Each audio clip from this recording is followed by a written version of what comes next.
Hello, men. Welcome back to this Exodus conversation with Marty O'Donnell.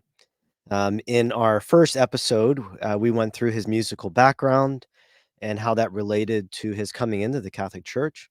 And we're going to pick up where we left off and look at how he got into writing music for video games and how he was able to draw in the great tradition of music into that work. But let's begin first with prayer. In the name of the Father, and of the Son, and of the Holy Spirit. Amen. O glorious Saint Joseph, model of all those who are devoted to labor, obtain for me the grace to work conscientiously, putting the call of duty above my natural inclinations, to work with gratitude and joy and a spirit of penance for the remission of my sins, considering it an honor to employ and develop by means of labor the gifts received from God, to work with order, peace, moderation, and patience, without ever shrinking from weariness and difficulties, to work above all with purity of intention and detachment from self, having always death before my eyes, in the account that I must render of time lost, of talents wasted, of good omitted, of vain complacency and success so fatal to the work of God. All for Jesus, all through Mary, all after thine example, O Patriarch Saint Joseph. Such shall be my motto in life and in death. Amen. In the name of the Father, and of the Son, and of the Holy Spirit. Amen. So without further ado, let's get Marty here into the conversation. Good to see you again, Marty. Hi, Jared. Nice to see you again. It's great to be back. Yeah, so we took kind of a big jump as we were going through your story in our first conversation. We went from, the Flintstones, right, writing music for commercials, and then we looked at how you ended up coming into the Catholic Church, and so there's a lot in between there for us to unpack. And so I think a good place to start would just be, at first you were hesitant to start writing music for movies. And then from there, you ended up writing music for commercials. And then after that, it was video games. So maybe you just want to describe how that all unfolded. Well, it's I'm old, so it's a long story. It goes way back to, just getting out of college and getting my master's degree. And as I described last time, uh, finally taking the step to making a living, actually writing music for television and film. Um, there was a point, if you remember last time I said I didn't want to prostitute my art. Well, there was a point of probably 10 years or so into my career doing commercials, that I was doing a spot for kitty litter and was staying up late, and Mike and I were arguing about something to do with the woodwind quintet we were using and whether the oboe or the flute should indicate what the claymation cat was doing. And it hit me all of a sudden like, oh, I have prostituted my art. So the thrill was gone. It was no longer fun to be doing these commercials. And I thought, well, is there something else I can do? I prayed about it. I talked to my wife. Is there some other place I'm supposed to be? And it took a little while, but in 1990, 93, a friend of mine who had was a Chicago radio talk show host named Dick Staudt, had his son who was 18 named Josh, and Josh was coming to visit, and Dick asked me if I would let Josh come to my studio in Chicago. Josh was interested in film and the arts and music, and he was just graduated from high school, and I thought, oh, this will be interesting, so Josh came over to the studio, and he saw that I in the recording studio that I had with the keyboards and the cool stuff, he saw that I had some computer games on the shelf, and he says, oh, I have friends who make computer games. I'm working for them this summer as an intern in Spokane, Washington. So I just thought, well, what could that possibly be? He's 18. He's, working as an intern in Spokane, Washington. What comes out of Spokane, right? What good could come out of Nazareth? So, you have these, to me, it was like New York, Chicago, LA. That's, maybe San Francisco. Those are the places where things happen. Spokane didn't seem like anything, so I really minimized it. And he said, "Well, he says I can come over and show you what we worked on this summer." And I said, "Sure, come over to my house." That night, he came over and had a little demo beta on a CD, and we put it into my CD-ROM, which I had at home, which was very unusual in 1993. And up came this game called Myst, M-Y-S-T, Myst. And I started playing it. I had my speakers on. I had turned the room lights down, because I like to really sort of immerse myself. And this was the first time, of course, no one had played Myst yet. It was a beta version of this amazing game, and I just was blown away. And I immediately told Josh that I needed to meet his friends, and it was like a light bulb had gone off. I was always someone who enjoyed playing video games, but I didn't think that video games could ever get to the point where my talents would be usable, because I felt like, especially on the audio side, things were very sort of chintzy sounding. I guess I would put it that Yeah, way. I'm It thinking, was, like, I remember when Mario Brothers came out, yeah. like, da da da da da da da da da da, There's not much Yes, there musically, that's right? the underground theme, yeah. It's amazing, like, I have since met the guy Koji Kondo, who wrote the music and produced the music for Mario and Zelda and things. You know, genius people who were able to take the smallest amount of technology and do just fascinating things with it. But it was not something that was attractive to me. I wanted to be able to use real musicians and recording and actors and sound effects that sounded like movies. So I just thought, when I heard Myst, I saw that the technology had advanced very quickly, and these guys, the brothers Robin and Rand Miller, who were living in Spokane, and they had just they had taken a leap forward just in terms of the aesthetic of what a video game could be. And I fell in love with it that night. I'm playing the beta. I knew that it was going to be a giant hit. I knew that as soon as it came out. As a matter of fact, I asked Josh, "Could I buy stock in your friend's company?" He said no. So it was like, oh, nuts. Um, but anyway, I just kept, over the next few years, I kept sort of kept my relationship with Josh. I tried to meet Robin and Rand Miller, who certain as soon as the game came out, they were instant rock stars. They were traveling the world. It sold millions of copies. It was, for 10 years running, Myst was the biggest selling video game of all time. It just And sold around its what year was that? 1993. 93, okay. Yeah. So yeah, it was just huge. So I decided, I figured out a way to go to Spokane and meet with them. And I was able to, the funny thing was, I knew I couldn't do anything on Myst because it was done, but I thought, whatever the sequel's going to be, I need to be on that. So I was able to get to be able to do the sequel, but that, I don't think we started working on it until 1996. So it took 3 years of trying to convince them, and they were in no hurry to do a sequel. They were doing so well with Myst. So the sequel, which was called Riven, which is a gorgeous game, we didn't get to work on that and ship it until 1997. So it took 4 years from the release of Myst to actually get Riven, the sequel to Myst, out. So So from a that was my musical first thing, and I was able to. Now the interesting thing is, I didn't actually do the music on that game, although I did some music for Robin to show him, like, what I thought would be, here's a way to take the music you did on Myst and take it to the next level. We did all the sound design.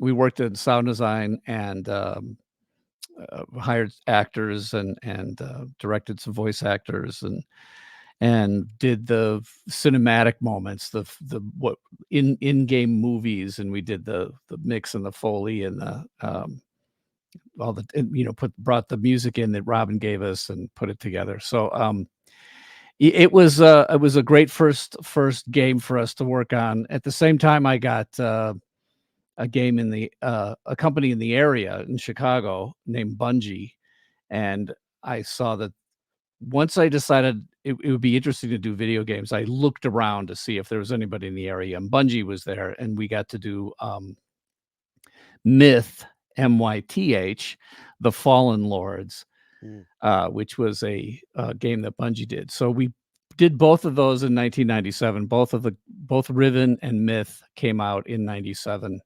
And that was my first game that I did for Bungie. So I did And music and we did all the sound for Myth, The so Fallen Lords. Myth was the first one where you actually wrote or you composed the main music. Right. Now, from a musical point of view, could you describe just the difference between, let's say, like a regular soundtrack to a movie? Because I'm assuming there, right? I mean, you're working with the cut, right? You have this limited amount of time, that's given to you. Right. Whereas the video game, I mean, it adapts, right, to however long you're playing, right? And so, Exactly. what's the difference there?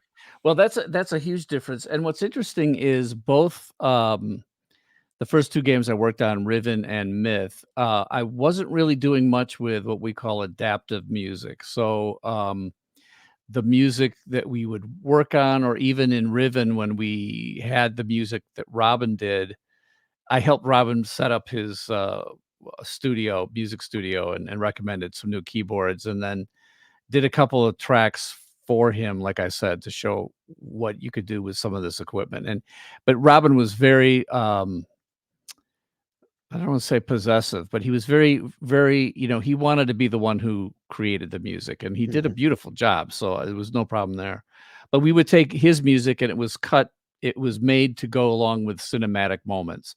So cinematic moments that are scored um, are just the same as movies. Basically, it's a scene that's a minute 52 seconds long, right? And you know exactly where things are going to happen. And would that be like a transitional moment in the game?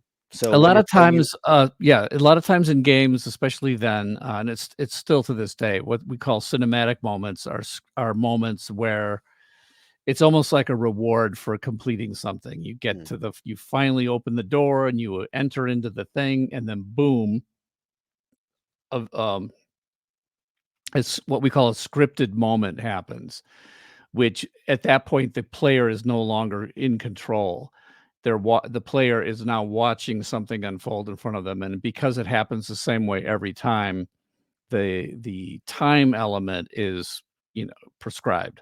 It's, things happen exactly at a certain point in time. So you can score that with what we call linear music. It has a beginning, a middle, and end. It plays back the same way every time. With Myth the Fallen Lords, we had just a couple of places outside the cinematics where I saw, because of this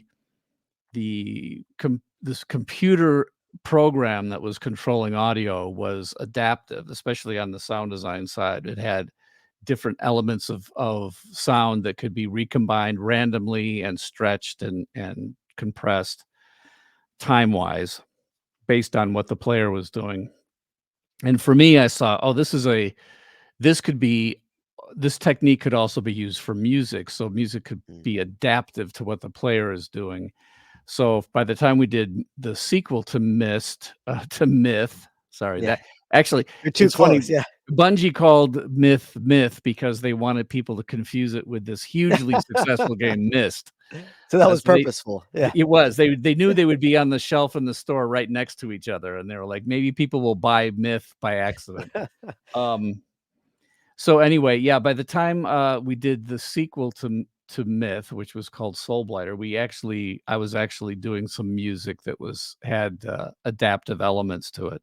And was And that that cutting edge at that time then? well, there was another game company out there for sure that was trying to do some things. Of course, a certain amount of adaptive music was happening in non-recorded generated music. So like, you know, the Sega and Nintendo guys who were doing things did have music that would would adapt, but it was the fidelity of that music was very, very lo-fi, because it was using chipsets that would basically like little mini synthesizers inside the machine that would play back.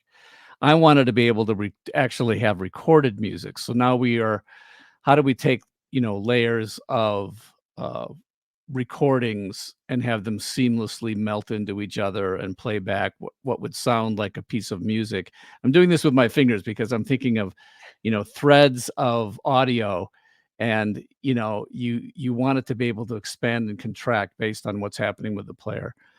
So that was really fun. For me, it was I could not only expand out of 30 seconds of, doing a jingle for vitamins or McDonald's or whatever it might be, I could expand into film scores, or at least the attitude of scoring for a film, but have it be adaptive to what the audience is doing, which is the audience in a video game, of course, is the player.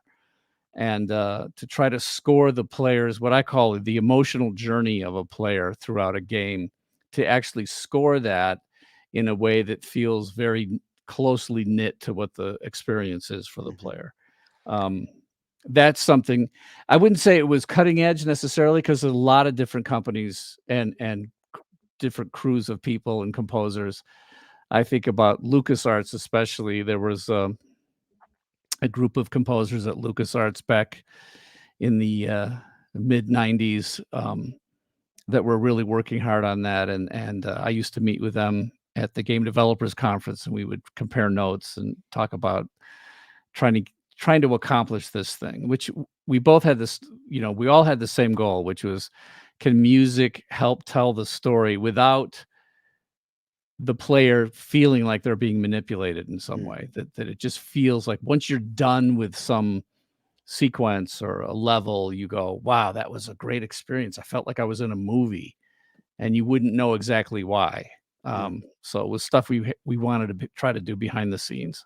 So, I So that mean, was to me, fun. it sounds like it was cutting edge, but it wasn't like you alone. You were part of a movement that was trying to figure this out, at the same time. Yes, I would describe it that way. There were it was cutting edge, but there was a lot of us on the cutting edge. Yeah. And when I say Yeah. a lot, I mean, I guess in hindsight, it's really only a handful. I mean, it Mhm. might be less than 10 composers.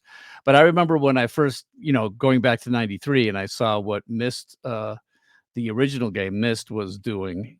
I saw the beta version in my house, and I thought, "Oh, nuts! I've missed it. Like I the train has already passed me. There's a bunch of people doing really cool stuff, and I just hope I could run after the train and jump onto the caboose and go along with it." I wasn't ever thinking at the time that I could be sort of one of the innovators, because it just, but that's just the way those things go. You work really hard, and try to get out in front of things, or just get on board with what's going on, and then you realize that, yeah, it's a train with not that many people on, and you can get up to sort of the front of the engine. And after a couple of decades now, I look back and I go, wow, that really was pretty cutting edge. We really were pioneers, and so that was fun.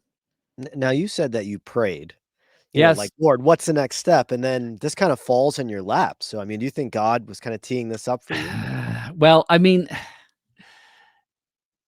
I think, you I hate to say you pray for something and then, uh you get what you're praying for necessarily. But I know But you that, didn't know though either, right? yeah, you don't. I mean, so but you're praying, and if you're always in this attitude of prayer, and which means to some extent you have to be open to what comes before you, what God puts in your path.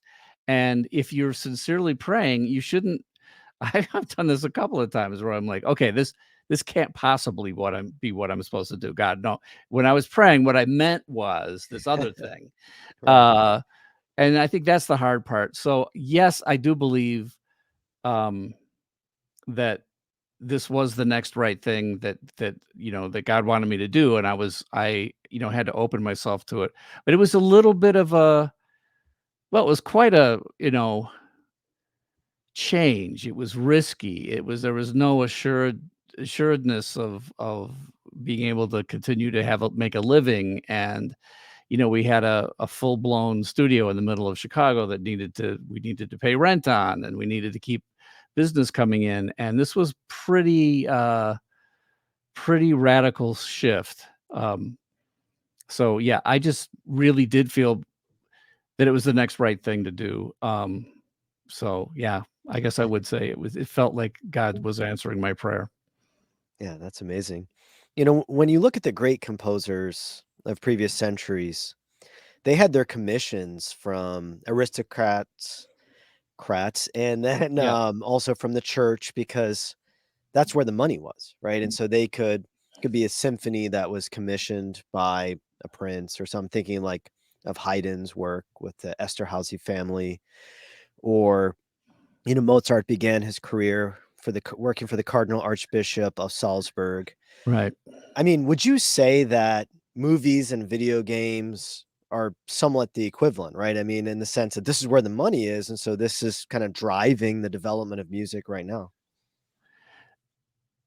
Yeah, I this is one of those difficult aesthetic artistic issues where people act as though if you're making a living as an artist in some way, that somehow that diminishes, and that's why I still had that attitude, right after getting out of school, that I would be, prostituting my art.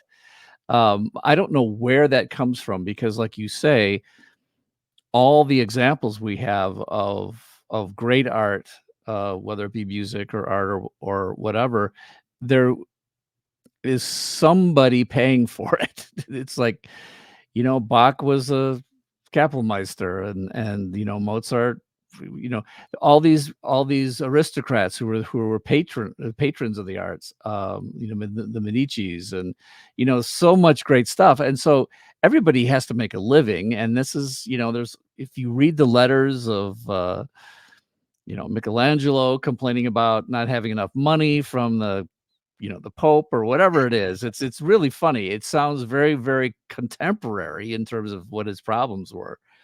Um, I don't know where this romantic ideal of you shouldn't be making money, you should just be starving in an attic someplace in Paris, and do your I mean, final John piece Williams has done pretty well for himself, of right? art. Yeah, yeah. I've said this before. I don't think the amount of money you're making has anything to do with the quality of your art. But if nobody is buying your art, whatever it is, if you have no audience for your art, um, that might be an indication that you might be way ahead of your time, but it's also possible it's just not meant to be. But Um, when you look at the different compositions too, I mean, if we loved symphonies today, if that was the passion of our culture, there would be a lot of beautiful symphonies that would be written right now. well, I think that's true. You have to sort of follow where the audience is. Mhm. And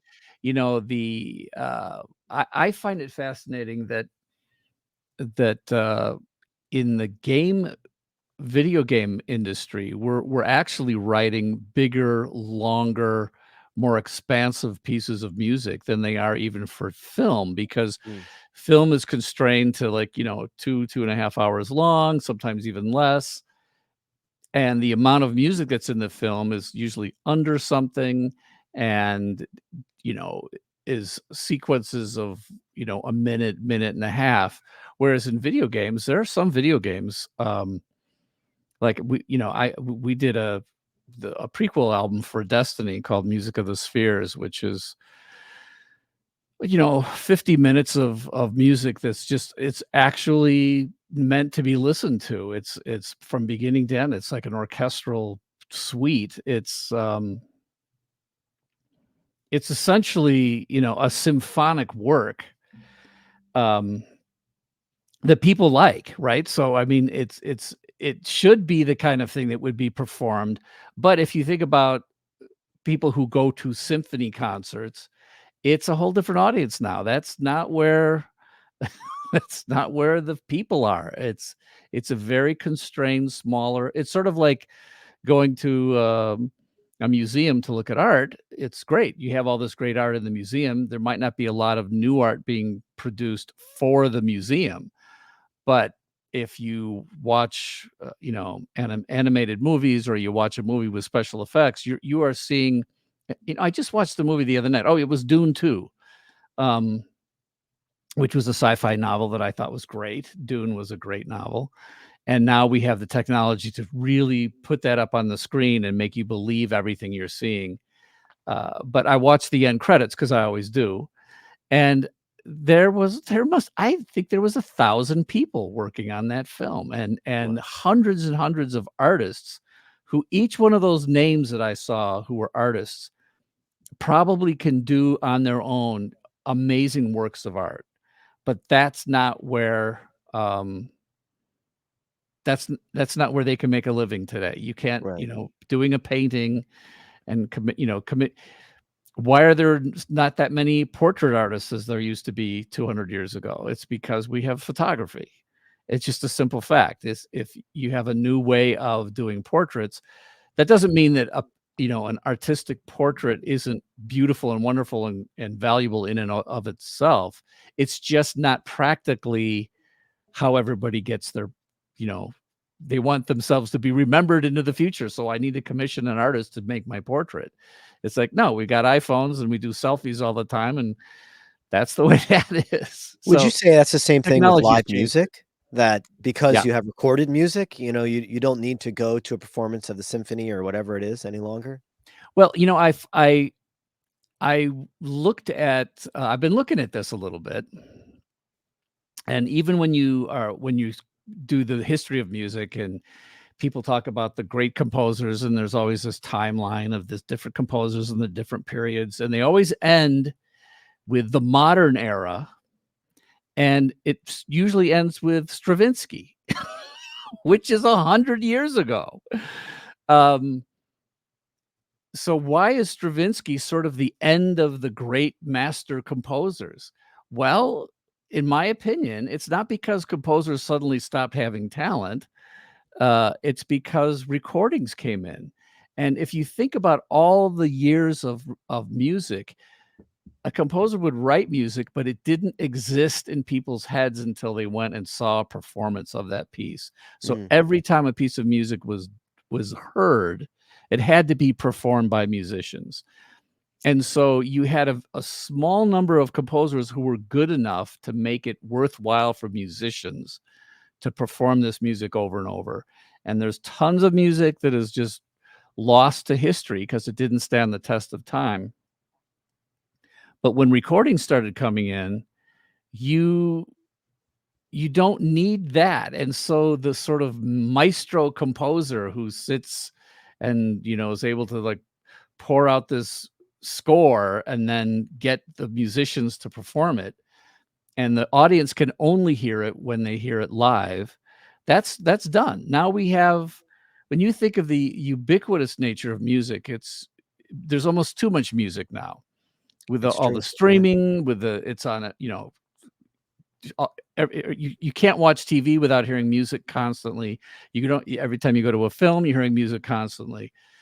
Um, Most of the time when I'm watching videos on YouTube, somebody's using music behind every single thing. So there's music just so easily accessible that it becomes like wallpaper, and it's hard to talk about the master composer when there's so much music. Um, but to me, that doesn't mean that there aren't just really, really amazing composers out there, but most of them are working in a field where the music itself isn't as valued as it was Mm. 100 years ago. So, And it's pretty rare you think of like Ervo Pärt or, yeah, somebody who can still write that kind of music, but it is rare. I mean, I know he and John Williams go back and forth about, with being the most performed living composers, but John Williams is taking this kind of new route. I mean, even Stravinsky, he went from performances in Paris to Hollywood, yeah. right? So his own life kind of shows that shift, and John Williams kind of enters into that. But there still are, these kind of rare composers like Parrott who can still get an audience. But what do you think in terms of the average person? Because we're inundated with music, It seems to me like music has gone from something that's alive, like in our lives, to something that we receive from the outside more. I mean, because even though there were these great composers, the average person would hear music because their neighbor or somebody in their family could play it. Well, I mean, you think about it, you think about Beethoven, like his sonatas were bread and butter for him. He wrote so many sonatas, and what that was intended, these were not necessarily intended as concert pieces as much as everybody who was in the household who were gonna learn how to play the piano, if they had a piano, they were going to buy a book of sonatas or the latest Beethoven sonata and play that, and they would play it in their house for their own enjoyment and for the enjoyment of their family. So that's how the music was disseminated. There was obviously nothing to play back recordings. So, yeah, it's just such a different kind of system for composers. You know, yeah, I forgot where I was going with what in answering your question. What were you Well, saying? I'm just saying the way that we experience music is a lot more passive, I think, today. Yes. Oh, well, Um, I guess what I was gonna say is that, like, it was assumed that in every household, uh, that were, probably middle class to upper middle class, and of course the aristocracy. But it was just part of the culture. It's like if you were a cultured person, you played an instrument, you played the piano, and there was piano or clavichord or harpsichord or whatever in all these parlors. And in order to hear music, you weren't necessarily hiring a string quartet to come in and play. Somebody in the family played the piano. I mean, once that technology, the piano is just another, it's another advancement in technology. And the clavichord came first, and it was something that was inexpensive enough that could be in everybody's parlor, and it just took over. And so there's Bach basically saying, okay, well, here's technically, I think we should tune the clavichord a certain way, the well-tempered clavier, so so you could play in any key. There were 12 keys you could play in, and they would all sound in tune. And that's because Bach technically came up with a system. And then in order to show people you can do this, he wrote, his prelude and fugues in all the 12 keys to prove that, so that people in their parlors could do this thing. I mean, it's just an amazing thing. The technology always drives the art, and mhm. vice versa. I mean, it's always working together. The artist and the composer is always looking at how do you use the latest technology to do what it is. And I think that's where we're still doing the same thing today. I happen to be using computer technology to drive composition for myself. So yeah. Now, sometimes when an artist becomes known for a certain work, I've actually heard sometimes, whether it's a composer or visual artist, that they can actually come to resent that. Do you ever feel that way? Like, "Oh, you're the Halo music guy," you know? Or are you like, "No, yeah, that is my masterpiece. I'm proud of that," or, how do you feel about that, Well, you know? actually, that's interesting you would say that. I wouldn't say the Halo theme, although I've heard people say it's the gamers' national anthem. All rise for the gamers' national anthem. Ah, which is funny because it's a monk chant that I wrote. Um, I the Flintstones Vitamins commercial. We are Flintstones kids. That was the first thing that sort of became ubiquitous in popular "Oh, culture. you're That that guy. You're the Flintstones guy." you're the Flintstones guy. So I was for a long time the Flintstones guy, and now I'm the Halo guy. And I'm just thrilled that I have two things that people say, "Oh, you're that guy." Most people, especially amazingly talented composers who live and die in obscurity. It's I don't take that for granted. I don't. It doesn't bother me. I love it. I love the fact that I got lucky on in two different ways. Um, I would love for people to say, "Oh yeah, I heard the live performance of Music of the Spheres last night at Chicago Symphony." That's what I would love to have happen. I don't know. That might happen after I die, or it might never happen. Um, but I feel like my Music of the Spheres suite, it might be the best thing I ever did. I also did some music more recently. It's called Echoes of the First Dreamer. There's some really nice stuff on there. I'd love to see that more accepted and more performed, but you can't make those things happen. So, I might wish I was known more for, the ecstasy movement from Music of the Spheres rather than the Halo monk chant, but I'm not going to complain. To be known for something is really pretty amazing. So I accept it.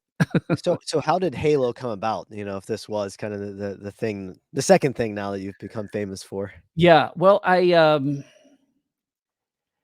told this story a few times out there, but what happened was, luckily, there was not much time to think about it. We were working on Halo.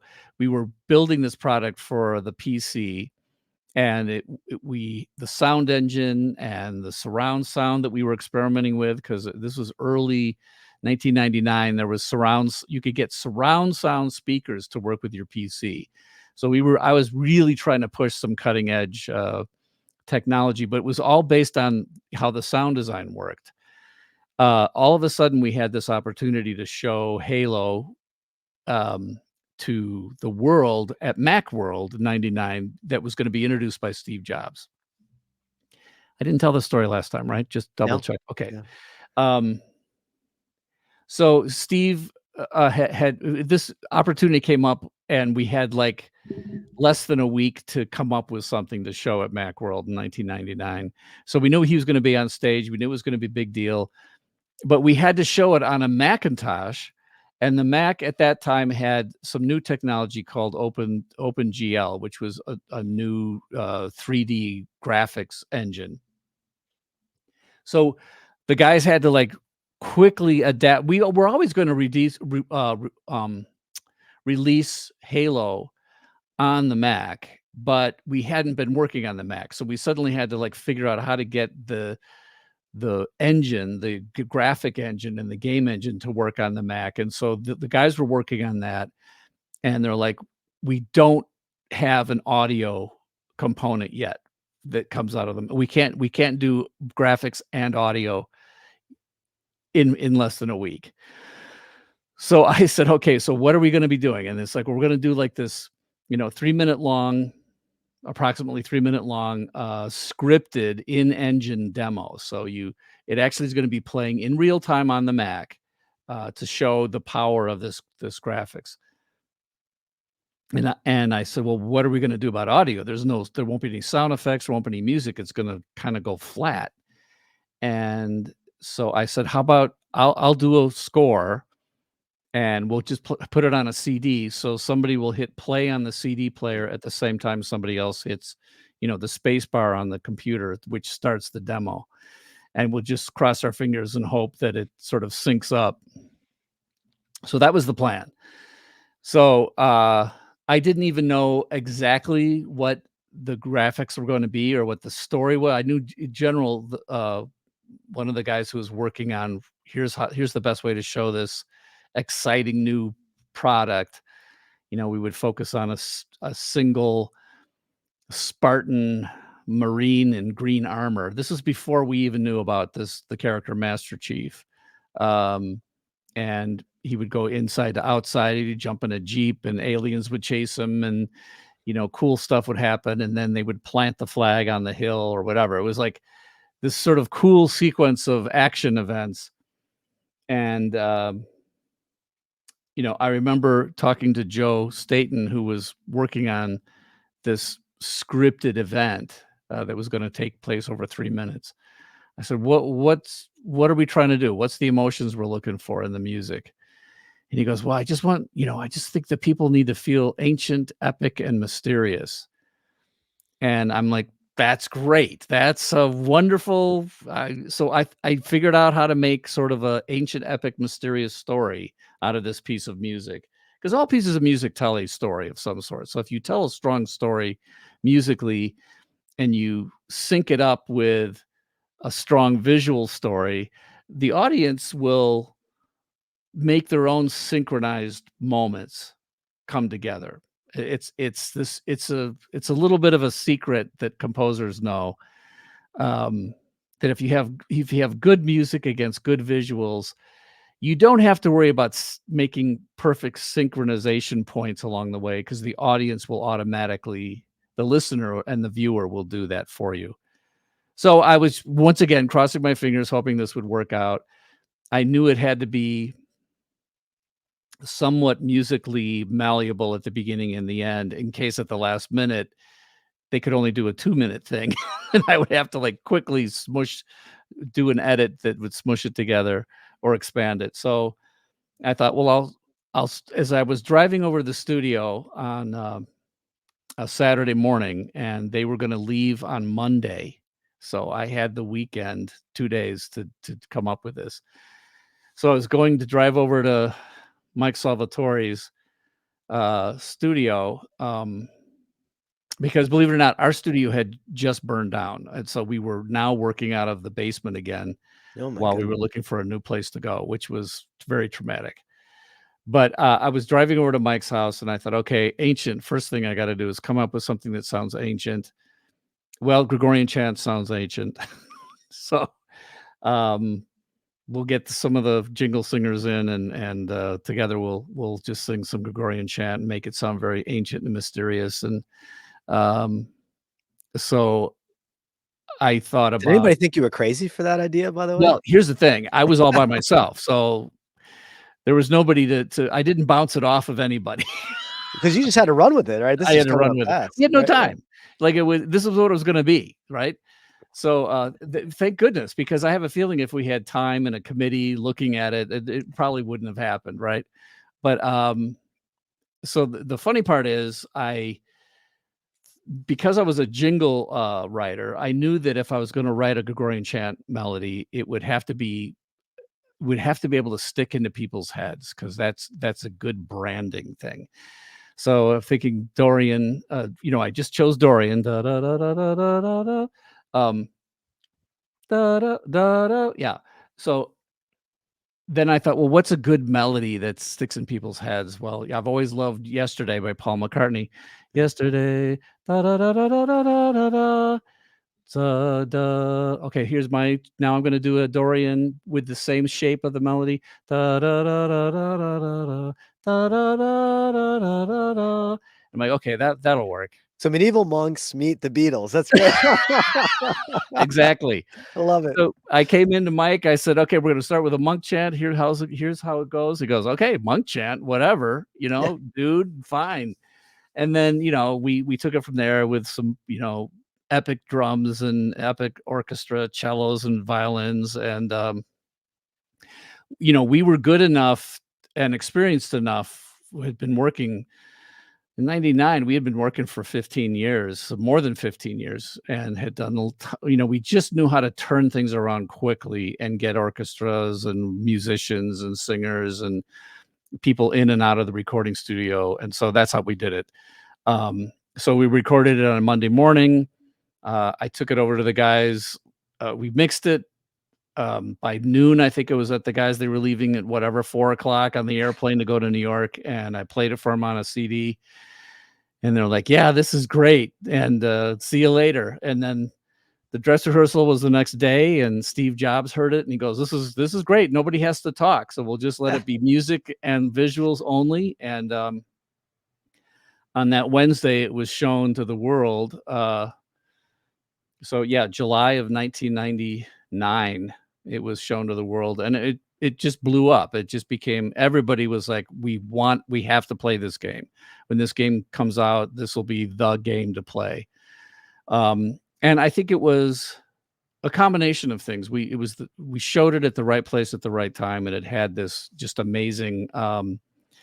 It looked amazing, and the difference of having an orchestral, choral, live recording, big movie cinematic feel behind a video game just made people really excited. It felt like it was the next generation of video games. So it all worked out great. It is true that music makes such a difference, I think, to just about anything, actually. Yeah. when you're at mass, it makes a huge difference, and Yes. the score of a movie makes such a difference, Yeah. and with video games too. I mean, Yeah. what do you think it says about Gregorian chant that you can have something that is, in its origins 2,000 years old, even though we know it developed throughout the Middle Ages, but Yeah. something that ancient that speaks to contemporary people, and even with something like a video game, to say, "I'm gonna take Gregorian chant, and I'm gonna put it into a video game, and everyone's gonna love it." I mean, what does that say about Gregorian chant, do you think? Well, I mean, yeah, it's one of those things where for me, whatever it is that I love, I'm just assuming, well, everybody's gonna love this if I love it, and of course, that's not necessarily true at all, but, But in this case, it was. it Yeah. was, it turned out to be true. I think to a certain extent, there are things that are just have a timeless quality to them, and what I love at the time when I first started doing music for video games, I heard just a lot of electronica and, very beat-based stuff and I'm like, "Wow, there's just a lot of genres of music that are not even being touched on." So there's a whole generation of kids growing up playing video games, and they think this is all normal music, so right from the get-go, I was like, "Yeah, here's solo cello." And, in the video game, in Myth of Fallen Lords, we have solo cello stuff and strings that are doing, Vaughan Williamsy kinds of things and Adagio for strings from Barber, kinds of stuff, because that's the stuff I like. So I'm gonna, like, make sure that, these kids are hearing stuff that they're probably not normally hearing, and it seems very new to them, even though I think someone with a more sophisticated palate would immediately go, "Oh, Gregorian chant." Where, a lot of kids who are playing video games, they might have never even heard anything close to Gregorian chant. Maybe they have no church background, or if it is, it's, happy clappy kind of church music, acoustic guitars and, folk singer type stuff, which is fine. There's nothing wrong with that. But, I knew that immediately the sense of ancientness would still come through. There's this feeling that you have, even if you've never heard Gregorian chant before, it just feels like it has weight and it has meaning and there's something going on deeper behind the scenes. Um, so yeah, I mean, it's funny to me. There are kids, especially boys out there, who will gladly sing this Gregorian chant melody, and they would probably never been in choir. They would never sing out loud in church or sing out loud any place. They're embarrassed. But if it's the Halo chant melody, they'll sing that. So It must be I very think it's pretty funny. gratifying to know that you elevated their musical life through a video game.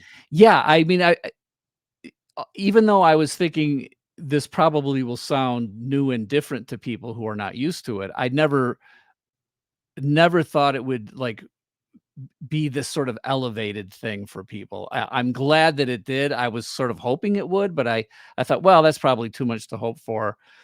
But since in the years since, I've talked to so many kids who, grew up with this music. They fell in love with music by playing Halo, which is amazing. And then they went in and became music majors. So I'm like, wow, that's amazing. I never was anticipating that, but I've met many, many people who are adults who have careers in music who said they fell in love with music playing Halo, which and other video games too, but Halo was a big part of the, as they call it, the soundtrack of their childhood. Which when I first started hearing that, like a decade ago, um, it was disconcerting because I'm like, wow, how old are you? I would see these people who were already looking, getting a little thin on top and a little gray in the beard and the whole thing. And they're like, yeah, your soundtrack was the soundtrack of my childhood. And I'm like, wow, I'm really old.